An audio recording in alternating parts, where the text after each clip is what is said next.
Okay folks, good evening and welcome to another edition of 4 visa questions in 5 minutes. Okay, let's get cracking. Question 1. I'd like to know what is the current requirement in terms of points for a 489 visa family sponsored category. Okay, so that visa is really getting a really hard run from immigration at the moment. They're only sponsoring 10 489s every month, and so as you'd imagine that means that the mark you need is becoming incredibly hard. At the moment they're saying 80 points is needed and they're processing EOIs way back in August 2018, so it's really hard to get to that level.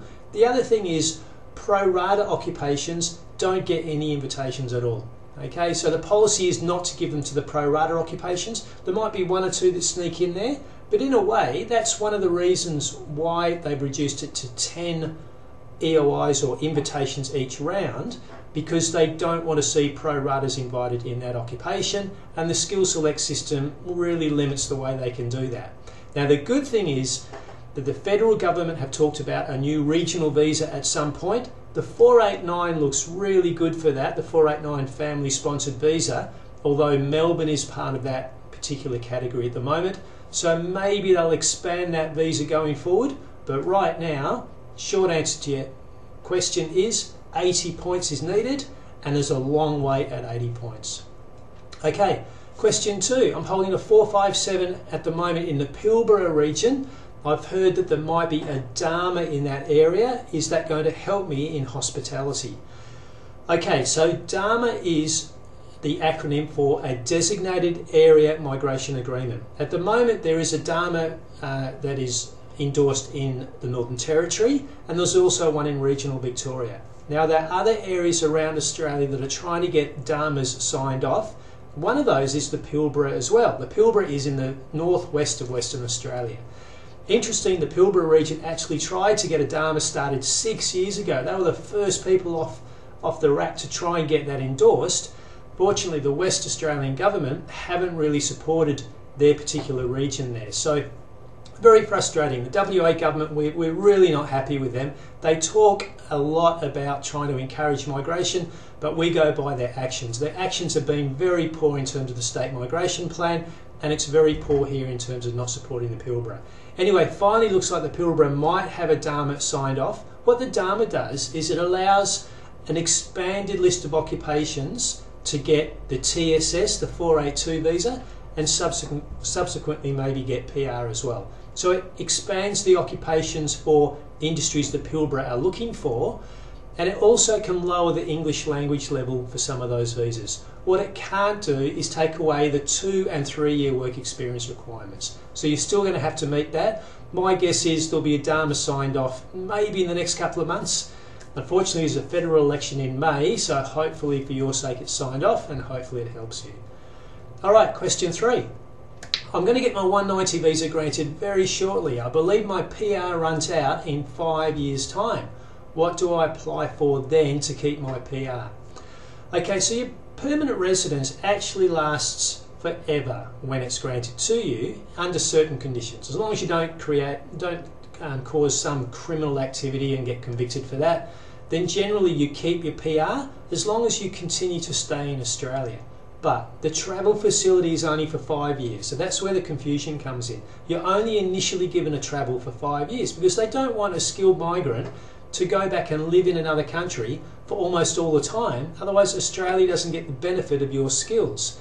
So what they say is you're a permanent resident for as long as you want, but your travel part is only 5 years. So what happens is you can go in and out as many times as you want in those 5 years, but come to year 6, 7, 8, for example, from now, you're still a permanent resident if you're living here and you haven't travelled. But if you want to travel, you'll have to go into the department and apply for what's called a resident return visa, or you can apply online for it. Now, the way they work out whether you're eligible for another resident return visa is, let's say you go in 7 years from now, so your travel facility has run out after 5 years. The department will say, okay, you need a visa to travel. Now, from the day now that you come in, so it's 7 years from now, We'll go back 5 years and count how long have you lived in Australia in that last 5 years. If it's for at least 2 years, they'll give you a new 5-year resident return visa. So you can go in and out as many times as you like then, again for another 5 years. If you haven't lived in Australia for 2 of those last 5 years, so 2 years accumulated, then they may give you a 1-year resident return visa. And if you want to travel after that, you'll have to come back in and apply when you want to travel once that 1-year resident return visa has run out. You have to keep doing that all the time when you want to travel. Keep applying for a new resident return visa, hopefully 5 years at a time, until you become an Australian citizen. Once you become an Australian citizen, visas have got no effect on you at all after that. Okay, question 4, last one. Hi, I'm doubtful about my work experience. I got a skills assessment as a professional mechanical engineer, and now I've got some more work experience that I want to claim points for. Do I need to get that assessed by Engineers Australia? Okay, so under the points test, you need to show you've got work experience at the skill level for your occupation. If you go to Engineers Australia, they'll charge you money, but they will assess whether the duties of the job were highly skilled and if you're getting the right pay rate, for example, for that job. If they say yes, it's not 100% you can claim the points, probably 90%. So immigration are going to put a great weight on their opinion. However, if you are sure that you have got the work at the skill level and you think you're at the right professional pay, you don't need to pay extra to get Engineers Australia opinion. You can just put your own case to immigration, and if you can prove that, hey, you've saved some money.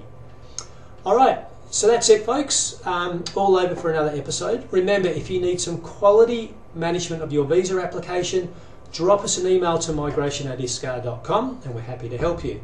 Also, there's a selection round coming up this late Sunday night, going into Monday the 11th of March, and we'll publish the results later that day, our unofficial results. Okay, have a great week and I will talk to you soon.